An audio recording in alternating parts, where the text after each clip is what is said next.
Hi guys, it's me again, and this time I'm back to talk about one of the more unique features of the Galaxy S2, and that is its USB host mode.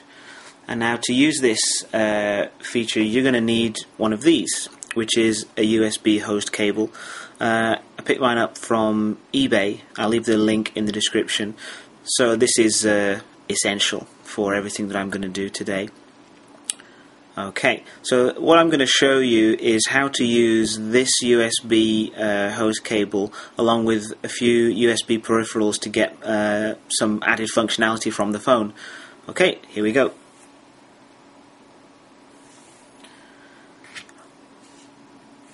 Okay, so the first thing I'm going to show you is basically using attaching a USB memory stick to your phone.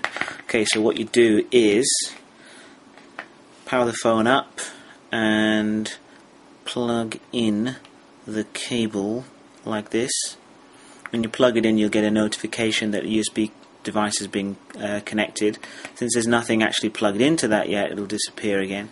So let me plug in the USB memory stick, and then you can see there that it's detected the device and it's scanning it. So if I open up my, let's see, use the file browser here, and you can see that at the top of there is entry USB storage. Click on that, and SDA is what it calls all of the USB storage devices that are attached to the phone. So if you click on that, then all your files will be listed there. I think that's the rubbish, right? The waste, the trash in there, and then all your files are listed there. Down there. And if you've got files that aren't in folders, they will also show up too. Okay. So the files that you can show are obviously limited to things that are actually available to the phone itself. But anyway, so if you want to transfer things quickly, it's quite a useful mode. Yeah, it's very, very simple. Alright, next. Okay, so next up I'm going to show you how it works with a card reader. This is just an SD card reader. I've got a micro SD card put into an adapter there. Stick that in there. And then again, very simply just attach it to the USB host cable. When you do that, same as before, it'll quite soon show up that it's detected a USB device, and it scans and it shows up at the top there, exactly the same as it did for the straight USB stick. Again, you can browse through the files just as you would expect. Okay, there you are. Alright, so very easy. I should mention that just as with most computers, it expects you to eject or unmount the device safely.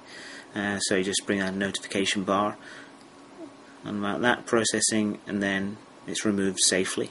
Okay, that's it. That's the card reader. I'm guessing that this will work with all card readers. It seems to be quite easy to set up. Next up on the USB host cable show is this. It looks big here, but it's a very small USB keyboard. The receiver fits into the back of it there. There it is. Okay, so this one, what you do is, I think it's better to have the cable unplugged first. Stick the receiver in. All right.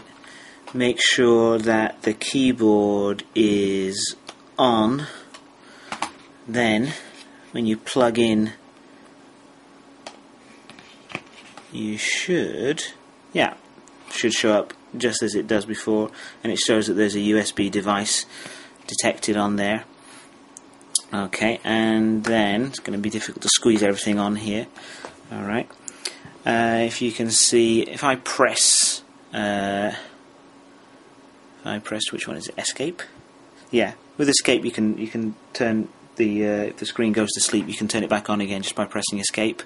And you have to unlock it. You obviously need to swipe it as you would before.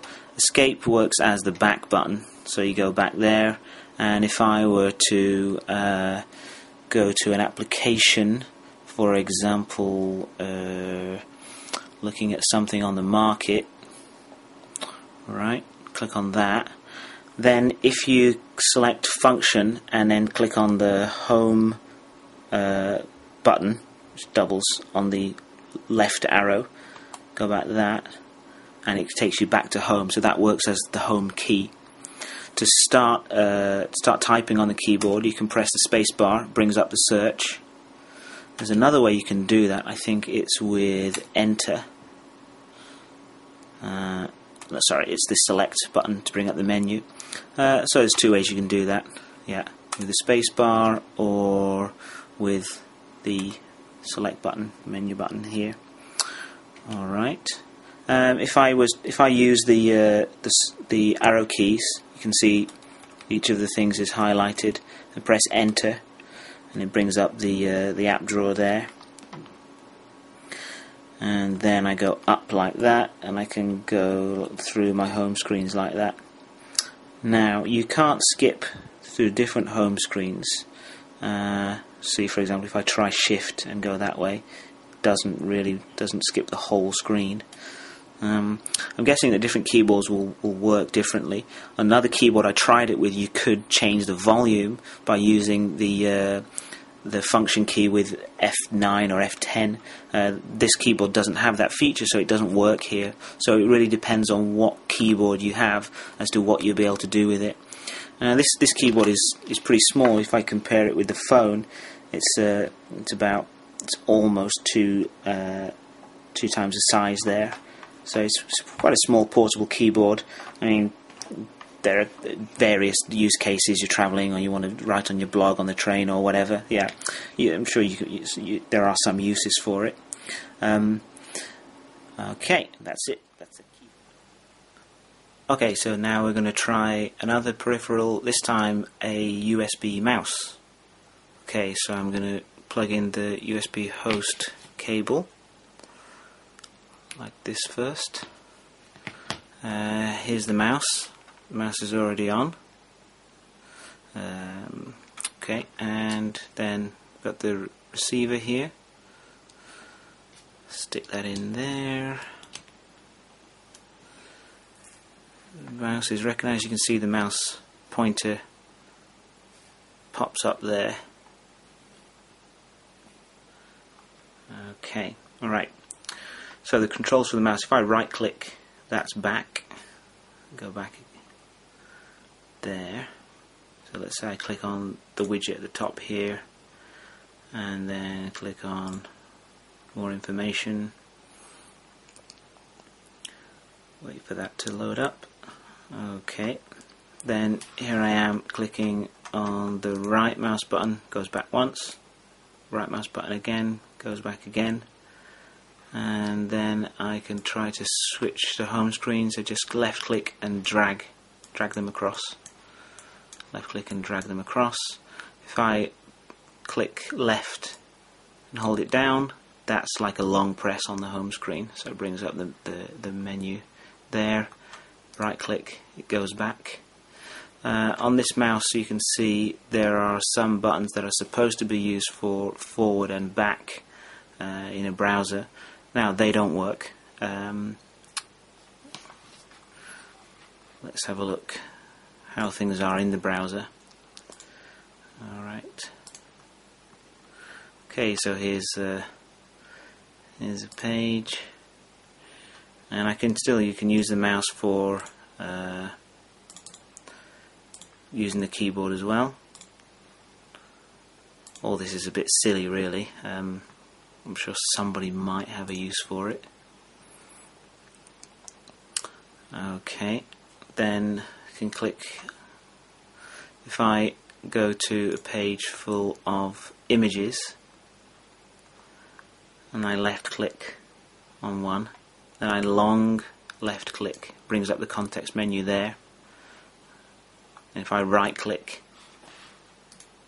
goes back. And this mouse also has a clickable scroll wheel. If I click on that, it brings up the menu, so that the middle button here is like pressing the menu key. get rid of the menu there. I'm going back, right click, right click, right click, back to the app drawer, right click once more, back to the home screen. I haven't found a quick way to get straight back to the home screen yet. I'm guessing there isn't one because I've tried all the buttons on the mouse. What about games, I hear you cry? Well, let's have a look. Here, which game shall we try? Of course, obviously, Angry Birds. Switch the screen that way, then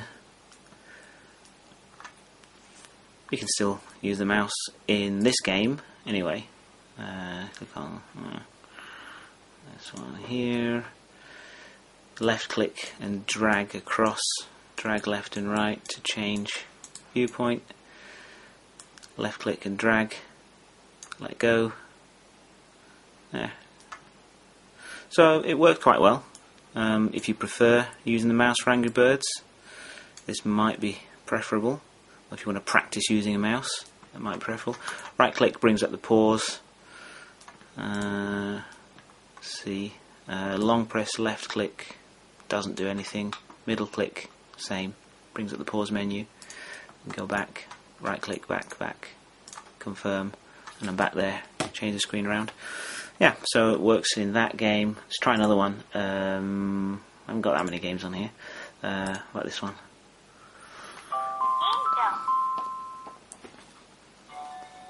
This game's probably not going to work because, not in the game anyway, because it's not designed to be used with a mouse. But anyway, let's see.